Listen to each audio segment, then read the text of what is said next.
Praise the Lord.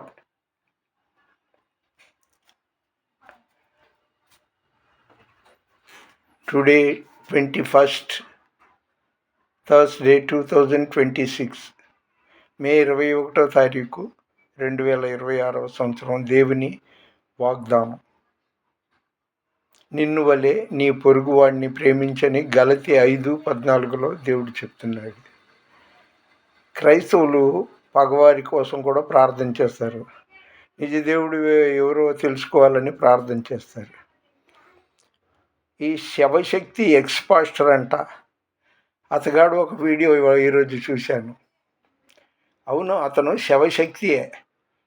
ఆ శవశక్తి అంటే అర్థం ఏంటంటే, తన భక్తుడు భస్మాసురుడి దెబ్బకి ప్రాణాలు అరచేత పట్టుకొని పరిగెత్తి ఒక ఆడదాన్ని ఆశ్రయించాడు. అది శవశక్తి. ఆ పిల్లోడు పార్వతి ద్వారా చేయబడ్డవాడు అని తెలుసుకోలేని శవశక్తి.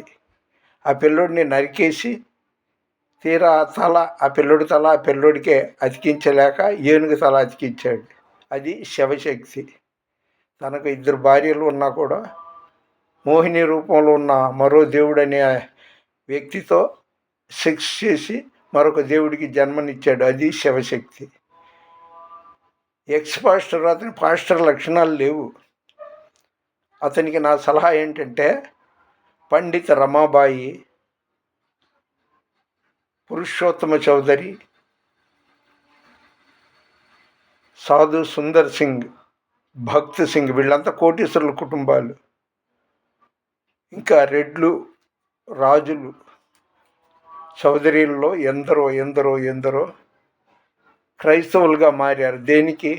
యేసు ప్రభు దగ్గరికి రావాలంటే డబ్బైనా పోగొట్టుకోవాలి, జబ్బైనా వాళ్ళకి రావాలి. అప్పుడు యేసు ప్రభు విలువ తెలుస్తుంది. ఇంకా వీళ్ళు అజ్ఞానంలోనే ఉన్నారు. నేను 45 ఏళ్ల క్రితం పూజారిని, అంటే అన్యుడిని. నిజం తెలుసుకున్నా, సత్యం తెలుసుకున్నాను. ఆ శవశక్తి ఎక్స్‌పాస్టర్ డబ్బుకి అమ్ముడుపోయి, అలాంటి అతనిలో ఇదే పాస్టర్ లక్షణాలు కూడా లేదు. అజ్ఞానంతో వీడియో పెట్టాడు. దానికి నా కౌంటర్ ఇదే. పాత నిబంధన తీసుకుంటాడు, పాతవి గతించెను, సమస్తము కొత్తవాయెను. ఇప్పుడు సంగతి చెప్పు. ఎప్పుడో 3000-4000 ఏళ్ల క్రితం చెప్తే ఎలాగా? ఏదనంటే నిర్బంధంగా బొట్లు పెట్టి జై కరామ్, కర్మ జై కరామ ఏదో అనిపిస్తుంటారు, బైబిళ్ళు తగలబెడతారు. మీ రోగాలు పాడుగాను. సత్యం తెలుసుకుంటారా బాబు.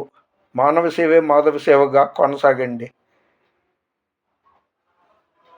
ఏదో పెద్ద పుడింగిలాగా వీడియోల్లో తగుదనమ్మా అని చెప్తారు. నేను చెప్తున్నాగా, రామాయణం, భారతం, భాగవతం, ఋగ్వేదం, యజుర్వేదం, సామవేదం ఇవన్నీ అవపోసన పట్టినోడిని. నువ్వు అడిగే ఏ ప్రశ్నకని చెప్తాను. 3 కోట్ల దేవుళ్ళో దేవతలు మీకున్నారు కదా. 3000 దేవుళ్ళు లేదా దేవతల పేర్లు నువ్వు చెప్పావంటే నేను ఇప్పుడే బొట్టు పెట్టుకుని బైబిల్ మానేసి మీ మతంలో వస్తాను. 3000 చెప్పంటే 30 లక్షలు కాదు, 3 లక్షలు కాదు. ఎందుకురా బాబు ఈ ఏడుపులు? మీరు ఎవరిని మొక్కుకుంటారో మొక్కుకోండి. పంచావతారం ఉంది, దానికి మొక్కుకోండి. చేప, మత్స్య అవతారాన్ని మొక్కుకోండి.